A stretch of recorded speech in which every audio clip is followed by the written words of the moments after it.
Well, hello YouTube, this is Layout123, and well, this video is well overdue, but it's a review of the Bachmann Gandy dancer, and how you spell that I don't really know, but what better way to start things off than by, well, I was going to say getting it out of the box, but let's have a quick look at it in the box. If we have a look at the back, this is something I really like about the Bachmann packaging, is that you have all the sort of other bits and bobs you can buy, different figures you can get, for example, and then other locos and steam, diesel and controllers and that sort of thing, and you don't get that on the back of a Hornby box, which I don't really understand why, because it's not out of, well, it's not that hard really, is it? I mean, you get it on all the Hornby train sets, but why can't you just get it?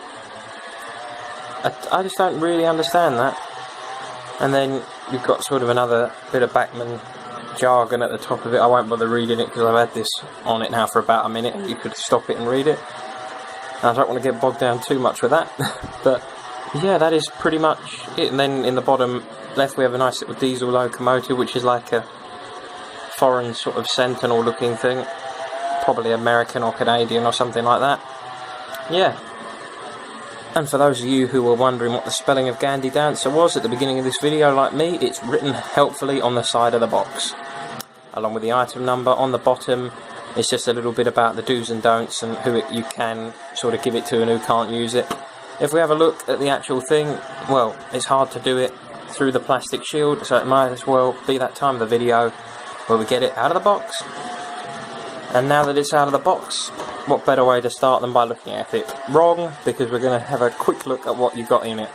So we get a form here. I'm not really sure what this is, because I thought it would be sort of joining the Bachmann Collectors Club, but it isn't that. I can't really figure out what this is for. If you know, then leave a comment below.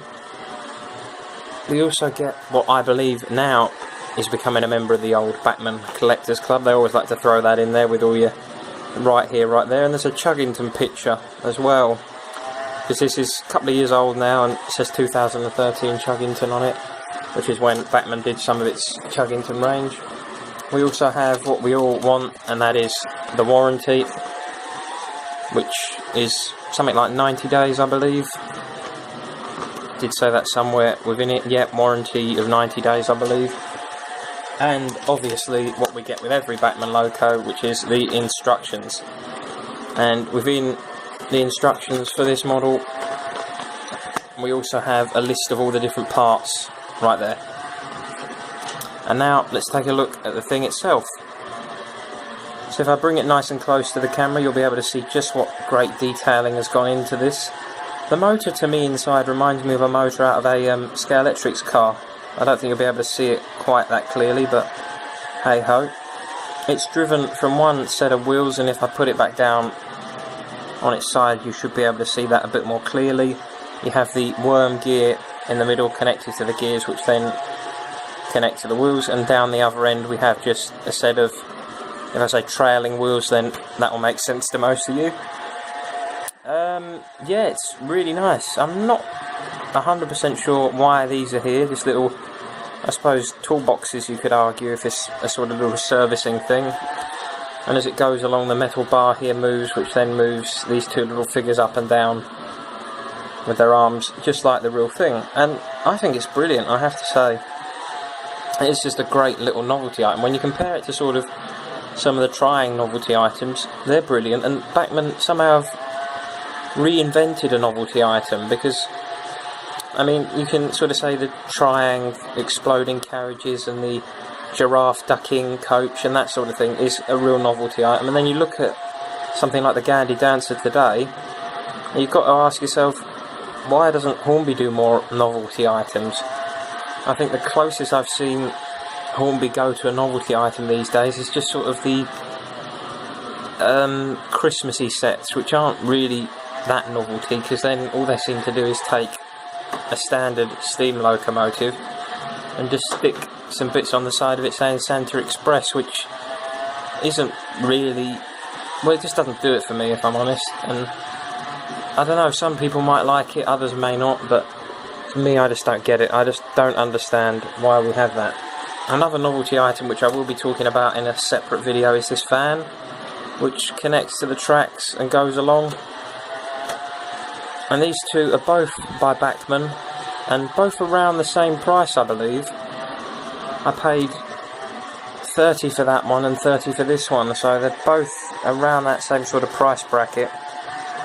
And if we just put them side by side, I mean, some of you are probably thinking, well, they're nothing special and I'd rather just have, I don't know, say the £60 on another steam loco or a diesel, but they're different, and sometimes different is good. I don't know, it depends entirely on the kind of collector you are, but I like this sort of stuff, and this is me.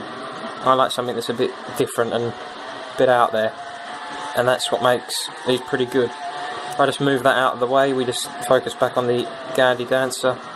The last thing I'm going to say is obviously running performance, if you're spending this sort of money on a loco, is key, and with such a small motor you'd expect it not to be maybe the best runner, but surprisingly it is pretty consistent, and that is another thing that has shocked me, is how good a runner it is.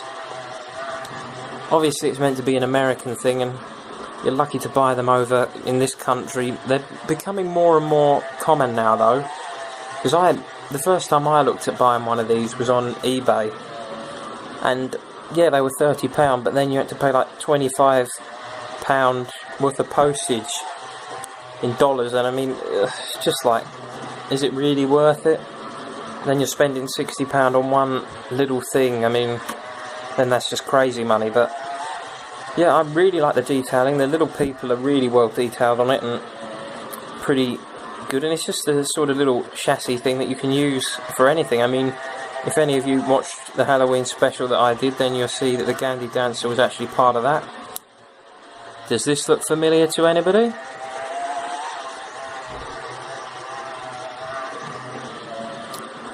And now that I've talked for 7 minutes, I think you're all probably sitting there anxiously waiting for me to put this on the layout. And well, you're in luck, because that's where we're going.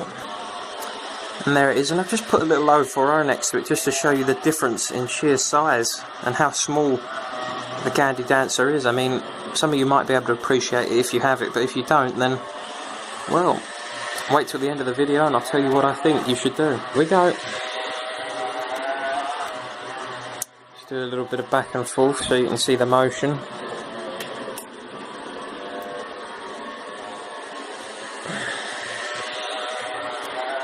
There we are. Can't argue with that. Brilliant. And it's one of those little novelty items that you just can't take your eyes off of.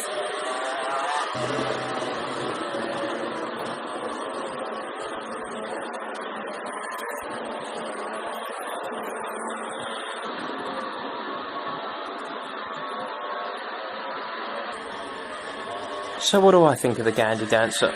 As a novelty item, I'd give it, well, 9 out of 10, because you can't really get much better than it.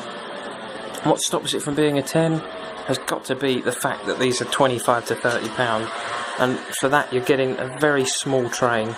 Well, it's not even a train, is it really, let's face it, but, well, it's, at the end of the day, it's that whatever you're willing to pay, really, isn't it, with these novelty things.